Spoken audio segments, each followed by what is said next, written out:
Okay, अच्छा अभी एक ग्राम स्कैन की वीडियो। ग्राम स्कैन जो है ना तुम्हारा, उसको कॉन्वेक्स सेल का एक सोल्यूशन है। एक सोल्यूशन हमने करा था जो कि था जारविस मार्च या गिफ्ट रैपिंग कह लो।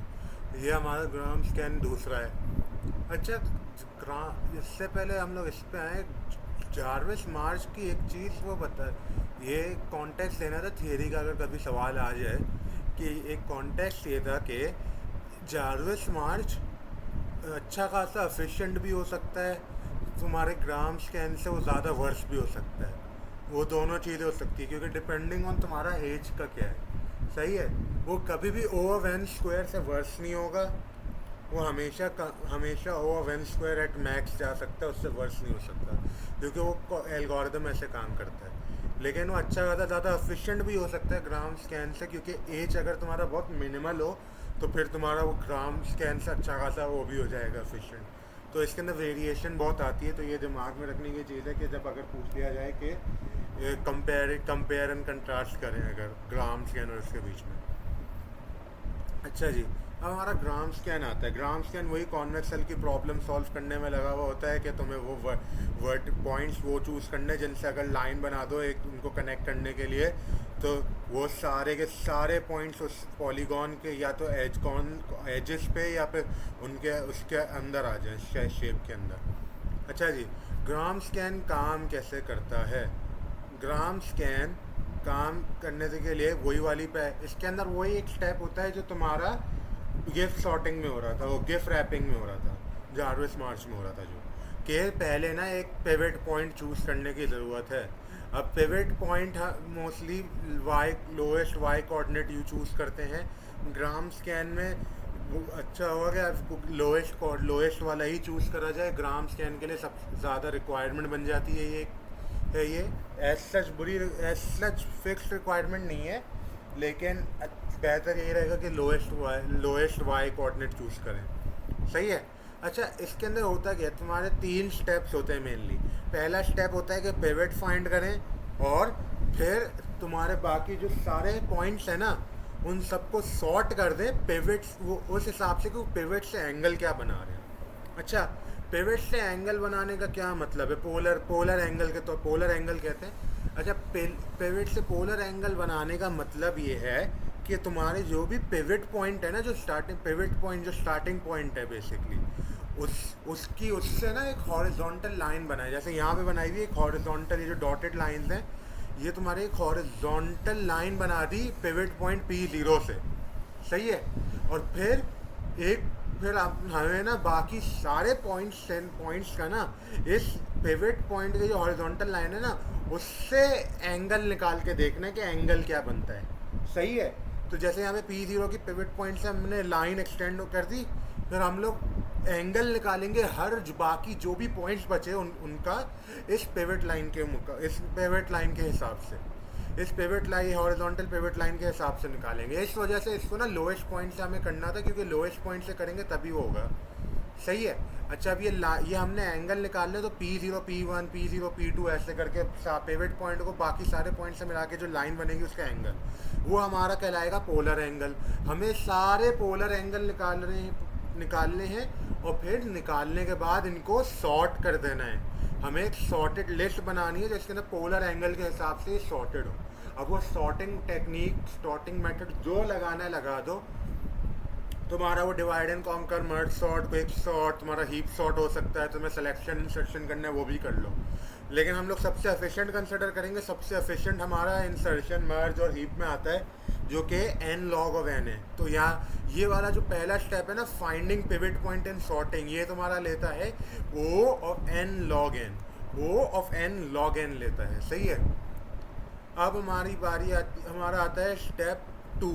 अच्छा, इसके अंदर एक चीज़ ये भी है कि अगर तुम्हारे दो पॉइंट्स, ये इस पहले स्टेप के अंदर ही, कि अगर तुम्हारे 2 या उससे ज़्यादा पॉइंट्स का पोलर एंगल सेम आता है, अगर 2 या ज़्यादा पॉइंट्स का पोलर एंगल सेम आता है ना, तो क्या करो, वो जो भी फारदेस्ट है ना उसको सॉर्टेड लिस्ट में डाल दो, और बाकी जो बचे ना उनको सॉर्टेड लिस्ट में डालना ही नहीं, उनको डिस्कार्ड कर देना है।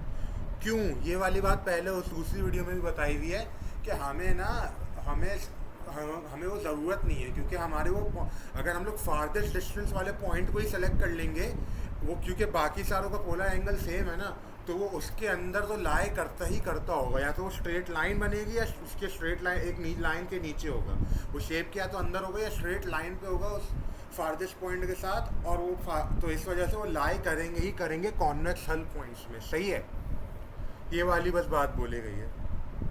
बाकियों को डिस्कार्ड कर देते हैं, उनको लिस्ट में डालते ही नहीं है, ये एक तरीके की ऑप्टिमाइजेशन, उनको लिस्ट में डालने की ज़रूरत नहीं है क्योंकि वो कभी आ ही नहीं पाएंगे। सही है। अच्छा, अब हमारा आता है दूसरा स्टेप। हमारा दूसरा स्टेप होता है कि हमें ना एक नल हल का स्टैक इनिशियलाइज करना है। स्टैक डाटा स्ट्रक्चर में स्टैक पढ़ा था ना, फर्स्ट इन लास्ट आउट या लास्ट इन फर्स्ट आउट वाला, वो जो है लाइफो फीफो लाइफो, वो फाइलो लाइफो जो भी है, हमें वो स्टैक बनाना है।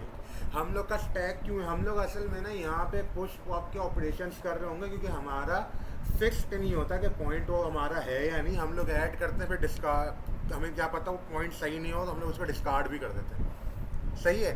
अच्छा, अब हमारा ये चलता कैसे है, हम पहले तो इनिशियलाइज हल स्टैक करोगे, हल स्टैक को तो तुम इनिशियलाइज करा, एक एम्प्टी स्टैक बनाया, उसके अंदर तुम कॉन्वेक्स हल वर्टिसेस स्टोर करोगे। अब पहले तुमने जो पिवट पॉइंट चूज करा उसको तो पुश कर देना है, उसको पुश कर दोगे, उसके बाद तुम अगला पॉइंट जो तुम्हारी सॉर्टेड लिस्ट में आता है, तुम्हारी एक सॉर्टेड लिस्ट बन जाएगी, जो कि अगर मैं यहाँ पे खोल के दिखा दूँ,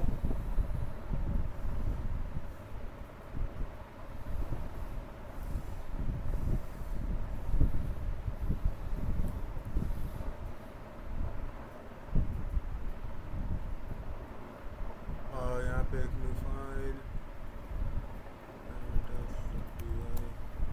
अब यहाँ पे मैं अगर दिखा दूँ, हमारी जो एक सॉर्टेड लिस्ट बन जाएगी। समझो तुम्हारे पास ना पहले ये दिया हुआ था, जिसके अंदर ऐसे दिया हुआ था, क्या कहते हैं, एक लिस्ट दी हुई थी जिसके अंदर P1 P2 P3 P3 P4 ये पॉइंट्स दिए हुए थे। तुम्हारा पहला स्टेप क्या करेगा, तुम्हारे इसको ना वो सॉर्ट कर देगा, वो पहले सॉर्ट कर देगा पोलर एंगल के हिसाब से, पोलर एंगल के हिसाब से सॉर्टिंग है। तो क्या हो जाएगा, वो P1, समझो P1 तुम्हारा पिवट बन गया, P1 तुम्हारा पिवट बन गया, तो पिवट को तो तुम इंक्लूड नहीं करोगे, तुम्हारे मैं बल्कि यहाँ पे एक P0 भी डाल देता हूँ, तुम्हारे यहाँ पे P0 पिवट बन गया। अब तुम इसके साथ इससे एंगल बनाते हुए सॉर्ट करोगे तुम्हारी सॉर्टेड लिस्ट को, तो अब क्या हो जाएगा, तुम्हारा समझो पहले P2 आता है, फिर तुम्हारा P3 है, फिर तुम्हारा P1 है, फिर P4 है, ये तुम्हारी एक सॉर्टेड लिस्ट बन गई। सही है। तुम्हारा फिर तुम ना एक स्टैक बनाते हो, स्टैक बना देते हो तुम, जिसको तुम कह देते, एक स्टैक बन गया। सही है। अब वो स्टैक बना ना, स्टैक में सबसे पहले क्या पुश होगा, सबसे पहले तुम्हारा पिवट पुश हो जाना है। सही है, पिवट पुश हो जाएगा एक। सही है, ये पिवट पुश हो गया, हमारा पिवट P0 हो गया, यहाँ पे लिख देता हूँ, पिवट इक्वल टू P0। अब हमारा ये पिवट हो गया।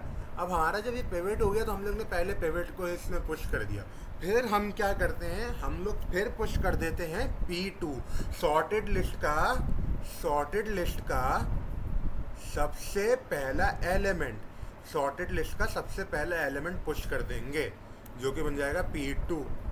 फिर हम लोग सॉर्टेड लिस्ट का दूसरा एलिमेंट पुश कर देंगे P3। सही है, ये हमने पुश कर दिए, हमारा यहाँ पे ये हो गया। फिर अब हमारा अगले में हम लोग ना चेक करते हैं कि P3 और P2 बिलोंग करते हैं या नहीं, ये चेक करने का हमारा काम शुरू हो जाता है।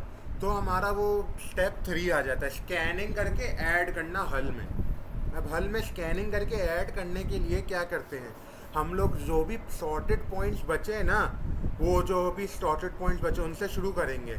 जैसे कि हमारे यहाँ पे कौन से सॉर्टेड पॉइंट बचे, P1 और P4 बच गए ना, तो हम क्या करेंगे, P1 को कंसिडरेशन में लेंगे पहले, और P1 को कंसिडरेशन में लेके हम लोग एक वेरिएबल असाइन कर देंगे, हम उसे कह देंगे P next is equal to P3। यहाँ पे हमारे केस में P next is equal to P1 कह देंगे। सही है, ये हमने असाइन कर दिया। फिर हम बोल देंगे कि हमारा एक P टॉप है और एक P सेकेंड टू टॉप है। अच्छा, P टॉप क्या है, जो तुम्हारे स्टैक के सबसे टॉप पर है, और P सेकेंड टू टॉप क्या है, जो तुम्हारे जो स्टैक के सबसे टॉप, स्टैक का सेकंड टॉप एलिमेंट है, जो सेकंड नंबर पे एलिमेंट है। सही है, एक तुम्हारा P टॉप पहला एलिमेंट स्टैक का जो सबसे टॉप पर है, और P सेकंड टॉप जो उससे एक नीचे। सही है।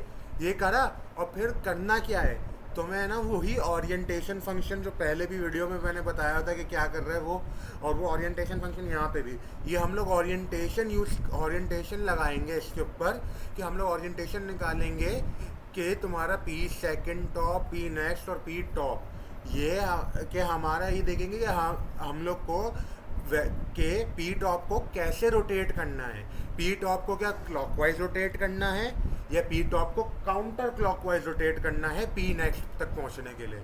और ये यहाँ पे देखा जा सकता है। अब तुम्हारा समझो यहाँ पे ना, ये तुम्हारा पिवट पॉइंट हो गया, सही है, ये पिवट पॉइंट हो गया। अब तुमने सारा सॉर्टिंग हो, ये सॉर्टेड लिस्ट, सॉर्टेड वाली पॉइंट समझो, सही है। अब होगा क्या, तुम्हारा सबसे पहला एलिमेंट P1, P0 था पिवट, अब तुम्हारा P1 को भी तुमने स्टैक पे पुश कर दिया, तो स्टैक पे ये वाला P1, ये सबसे कम पोलर एंगल है ना, क्या बोला था, पोलर एंगल ऐसे, और काउंटर क्लॉकवाइज रोटेट करते हुए एंगल देखोगे, ये को सबसे कम पोलर एंगल इसका, तो ये वाला पॉइंट हो गया तुम्हारा P1, सही है। यहाँ पे देख सकते हो 1, तुम्हारा 1 पिवट हो गया, तुम्हारा 2 हो गया तुम्हारा क्या कहते हैं दूसरा पुश, और फिर तुम्हारा ये वाला 3 भी पुश हो जाएगा स्टैक पे। अब तुम्हारी यहाँ पे ये चीज़ें हो जाएंगी ना, अब तुम्हारा ना यहाँ पे पी नेक्स्ट क्या है, पी नेक्स्ट ये वाली 3 चीज़ें तो इनिशियलाइजेशन में हो गई। अब तुम्हारा अगला स्टेप क्या, अगला स्टेप है तुम निकालोगे, तुम्हारा यहाँ पे पी नेक्स्ट हो जाना है, पहले तो तुम्हारा एक पी नेक्स्ट आना है, पी नेक्स्ट क्या आना है 4, अगला पॉइंट यही है ना लिस्ट, सॉर्टेड लिस्ट में, सॉर्टेड लिस्ट के अंदर अगला पॉइंट ये है, यहाँ इस पॉइंट्स के अंदर सबसे कम पोलर एंगल इसका ही हुआ ना अगला। अच्छा सही, अब यहाँ पे देखो पी नेक्स्ट तो ये 4 हो गया, पी टॉप क्या है और पी नेक्स्ट टू टॉप क्या है, पी टॉप तुम्हारा 3 है और पी नेक्स्ट टू टॉप 2 है, क्योंकि तुमने पहले ये पुश करा, फिर ये पुश करा, फिर ये पुश करा, तो टॉप पे 3 उसके नीचे 2, सही है। अब तुम्हारा पी नेक्स्ट, पी टॉप और पी सेकंड टॉप आ गया, सही है। अब तुम करते क्या हो, तुम निकालोगे P2 के ये 2 के पर्सपेक्टिव से 3 को कैसे रोटेट करना कि वो 4 तक पहुंचे, 2 के पर्सपेक्टिव से 3 को कैसे रोटेट करना कि वो 4 तक पहुंचे, सही है। हमें ये देखना होगा। अब हम लोग ये देखेंगे, हमें जो करना होता है ना, हमें चेक करना होता है उसको काउंटर क्लॉकवाइज रोटेट करना है 3 को, क्लॉकवाइज रोटेट करना है, या उसको रोटेट ही नहीं करना, वो लिनियर है। ये हमारा सारा होता है P2 के पर्सपेक्टिव से।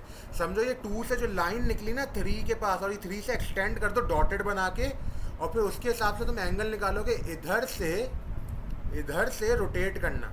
अब ये असल में 1 मिनट में उस पर भी दिखा सकता हूँ।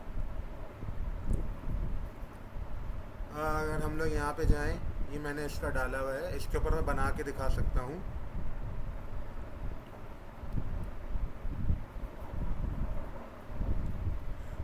तुम देख रहे होगे,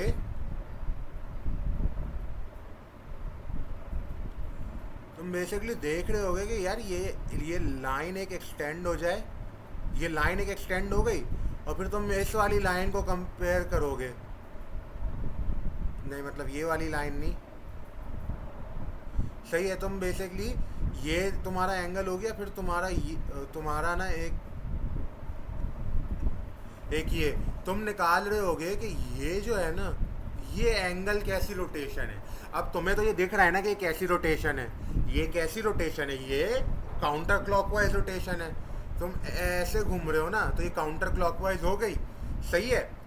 अब ये तुम्हारी काउंटर क्लॉकवाइज है। अब काउंटर क्लॉकवाइज है ना, तो हम लोग एक्सेप्ट कर लेते हैं, हम लोग कहते हैं चलो सही है। हम लोग फिर क्या करेंगे, हम लोग ये जो 4th पॉइंट है ना, इसको स्टैक में पुश कर देंगे, हम लोग इस 4th पॉइंट को स्टैक में पुश कर देंगे, सही है। तो फिर हमारा हो जाएगा, फिर हमारा पी टॉप क्या हो जाएगा 4 हो जाएगा, पी सेकंड टॉप क्या हो जाएगा 3 हो जाएगा, और फिर हमारा पी नेक्स्ट क्या हो जाएगा, ये 5 हो जाएगा। हमारा पी नेक्स्ट जो है ये 5 हो जाएगा, सही है। अब यहाँ पे अगर मैं इस सबको मिटा देता हूँ, सही। अब हमारा पी टॉप जो है, ये पी टॉप हमारा ये हो गया, पी सेकंड टॉप ये हो गया, और पी नेक्स्ट ये हो गया, सही है। ये तीनों हो गए। अब हमें क्या करना है, अब हमें वापस से ओरिएंटेशन देखनी है।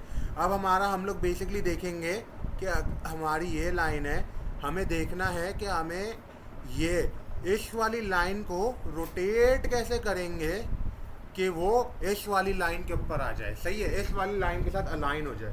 तो ये कैसी रोटेशन है, ये है तुम्हारी क्लॉकवाइज रोटेशन, क्योंकि ऐसे जा रहे हैं, ये तुम्हारी क्लॉकवाइज रोटेशन हो गई।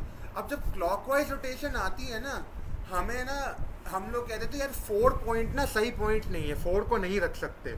4 क्यों सही पॉइंट नहीं है? क्योंकि यार क्लॉकवाइज रोटेशन आ रही है, इसका मतलब हम लोग ऐसे ही जा ही नहीं सकते ना, हम लोग को ऐसे एक डेंट के तौर पे हमारा बन जाएगा, हमारा वो एक डेंट बन जाएगा, सही है। और हमारा कॉन्वेक्स कॉन्वेक्स पॉलीगॉन क्या होता है? जिसके सारे जो कॉर्नर्स है ना वो आउटवर्ड पॉइंट करें, इनवर्ड ना करें, सही है। जैसे कि ये है, ये सारे पॉइंट्स जो कॉर्नर्स है ना इसके आउटवर्ड पॉइंट करते हैं। लेकिन अगर तुम्हारा अब जैसे ये होता, ये जो है तुम्हारा कॉन्वेक्स पॉलीगॉन नहीं होता। क्यों? क्योंकि क्योंकि ये इनवर्ड पॉइंट करता। एक और रीज़न ये भी है कि तुम्हारा जो वो है ना, तुम्हारा जो ये तुम्हारा जो ये बनता है ना बेसिकली, तुम्हें मिनिमम पॉइंट्स चाहिए होते हैं कॉन्वेक्स हल के अंदर, तुम्हें मिनिमम नंबर ऑफ वर्टिसेस चाहिए होती हैं। तो अगर तुम P4 को कंसिडरेशन में रखोगे और P4 को बोलोगे चलो ये भी पार्ट है, तुम्हें P5 के लिए ना P5 तक जाना पड़ेगा, जहाँ के अगर तुम डायरेक्ट P5 पे चले जाओ 3 से, तो 4 तो वैसे भी आ जाएगा ना उसके अंदर, उस पूरी जो एंड में शेप बनेगा उसके अंदर 4 भी आ ही जाएगा। तो तुम्हारा मिनिमम नंबर ऑफ थोड़ी ना हुआ, सही है, इसलिए तुम्हारा P4 नहीं होगा। तो क्या होगा? तुम्हारा P4 जो स्टैक में चला गया था, समझो तुम्हारा स्टैक ये बना हुआ, तुम्हारा जो स्टैक में ये एलिमेंट्स थे, तुम्हारा 4 था, 3 था, 2 था, 1 था, ये तुम्हारे अब क्या हो जाएंगे? तुम्हारा ये जो 4 है ना, ये पॉप आउट हो जाएगा, सही है। तो इसको तुम क्या कर दोगे? तुम लोग इसको निकाल दोगे और इसके बाद ना ये तुम्हारा निकल के ये तुम्हारा 4 पॉप आउट हो जाएगा। टॉप पे क्या आ गया फिर? टॉप पे 3 आ जाएगा। तो तुम्हारी ये कंसिडरेशन हो गई।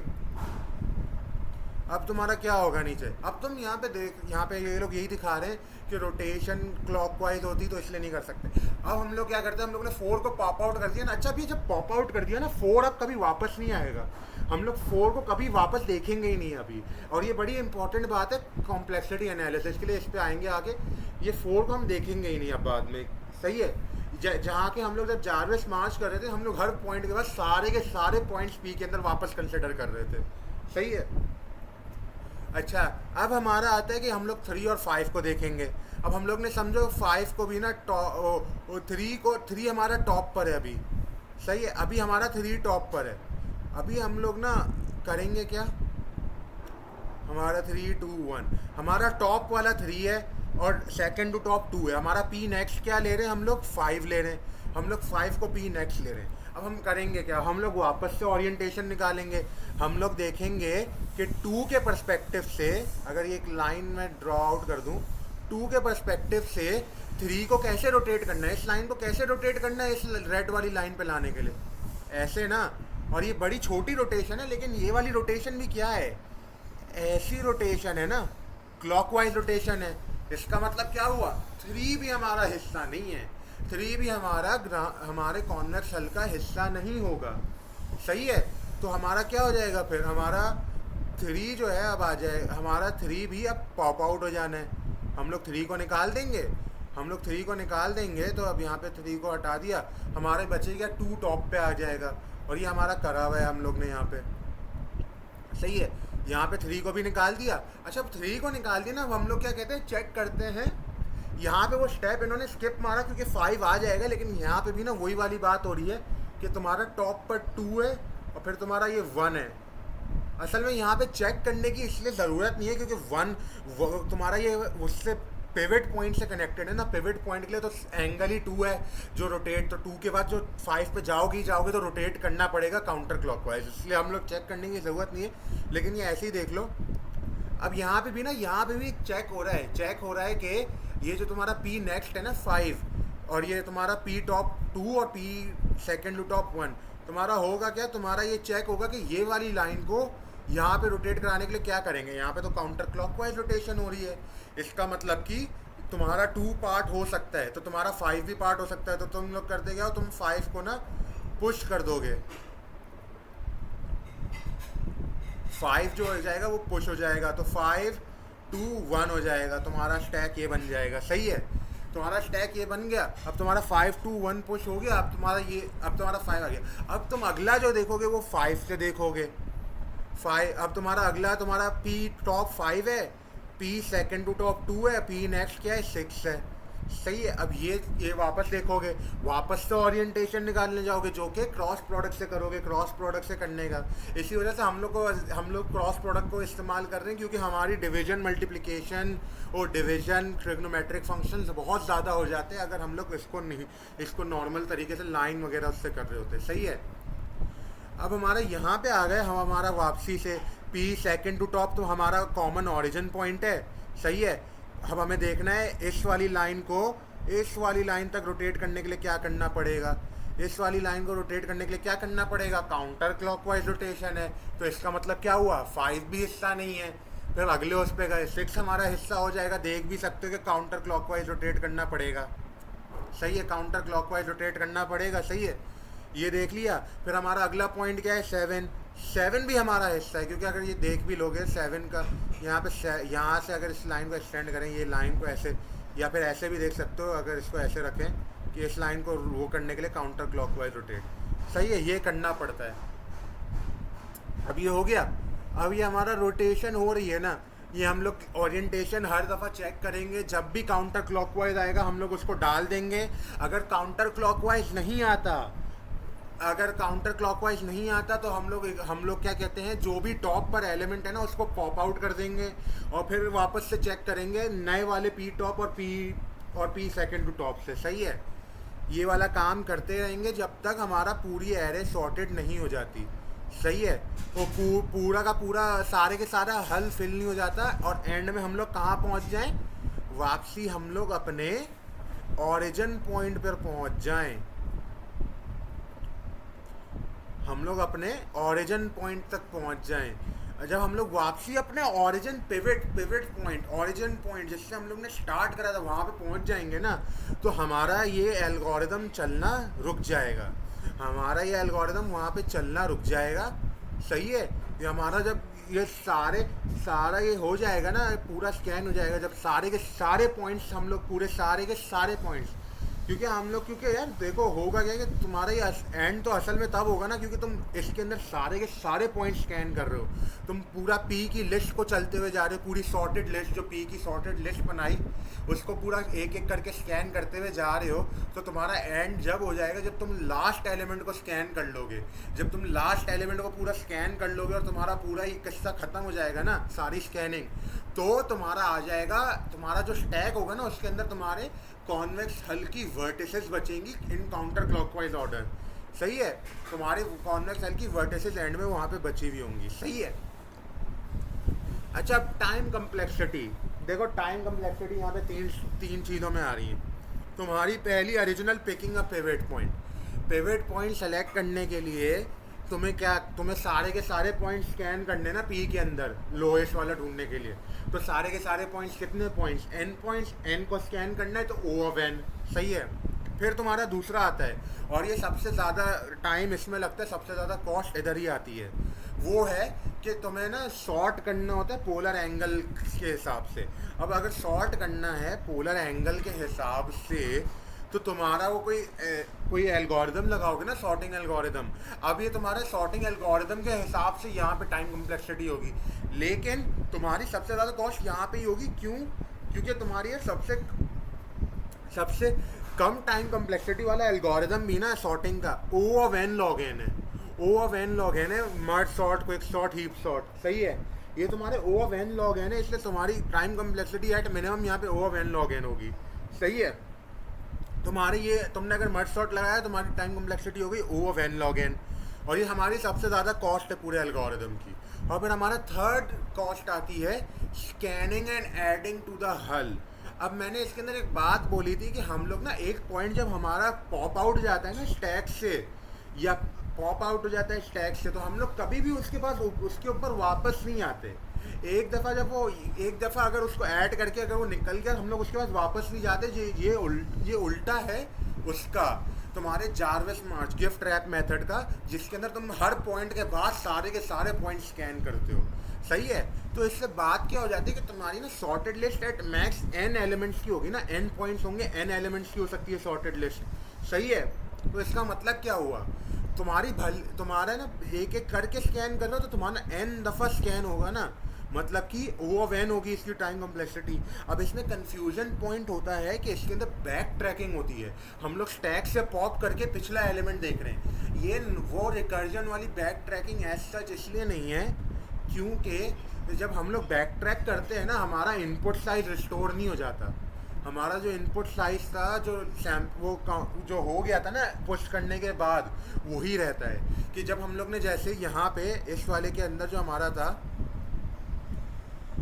अगर मैं यहाँ पे आऊँ, जैसे कि यहाँ पे हम लोग ने 5 को ऐड करा हुआ है, हमारा अभी स्टैक में ये हमारा, बल्कि यहाँ शुरू वाले उस पर आते तो यहाँ पे 3 हो गया, 3 और 4 हो गए थे ऐड। अब हुआ क्या, जब हमारा ये 4 पॉप आउट करेंगे ना, हम लोग ने 4 करे थे ना, अभी भी 4 ही हमारा इनपुट, वो जो हमारा बचे कितने थे एलिमेंट, जब 4 को ऐड कर दिया स्टैक पे, हमारे बचे कितने, हमारे टोटल 14 है, 4 ऐड हो गए तो कितने बचे, 10 बचे हमारा। अगर जब हम लोग 4 को पॉप आउट करते हैं ना, 4 को पॉप आउट करने का तो हम लोग 4 को कभी वापस नहीं देखते, हम लोग बैक ट्रैक कर रहे हैं लेकिन हम लोग कभी भी 4 को वापस नहीं देख रहे। इसका मतलब जो हमारा बचा हुआ साइज है वो अभी भी 10 है, वो अभी भी 10 ही बचे हुए हैं, हमारा ये फोर्थ पॉइंट कभी कंसिडरेशन में आएगा ही नहीं। इस वजह से तुम्हारी स्कैनिंग की कम्प्लेक्सिटी ना बढ़ती नहीं है O ऑफ n से, वो O ऑफ n रहती है, क्योंकि तुम इस पे वापस ही नहीं आते। इस पे अगर वापस नहीं आ रहे, तुम्हारे बैक ट्रैकिंग करने से तुम्हारे कोई इनपुट साइज वापसी बड़ा नहीं हो गया, इस वजह से तुम्हारी इसकी टाइम कम्प्लेक्सिटी इस वाले पार्ट की O ऑफ n होती है। अब तुम्हें क्या करना होता है, इन तीनों को ऐड करोगे तो तुम्हारी टोटल निकलेगी। अब इन तीनों को ऐड करोगे, O of n plus O of n plus O of n log n, ये इसमें सबसे बड़ी क्या है, O of n log n। तुम लोअर ऑर्डर टर्म्स को हटा दो, तुम्हारी ओवरऑल टाइम कम्प्लेक्सिटी क्या हो जाएगी, O of n log n। और तुम्हारा ग्राम स्कैन की time complexity O of n log n। अगर तुम मर्ज सॉर्ट यूज़ करो, अगर सिलेक्शन या इंसर्शन यूज़ करोगे तो O ऑफ n क्यूब हो जाएगा, सही है। O ऑफ n स्क्वायर हो जाएगा, O ऑफ n क्यूब क्यों हो जाएगा, O ऑफ n स्क्वायर हो जाएगा, सही है।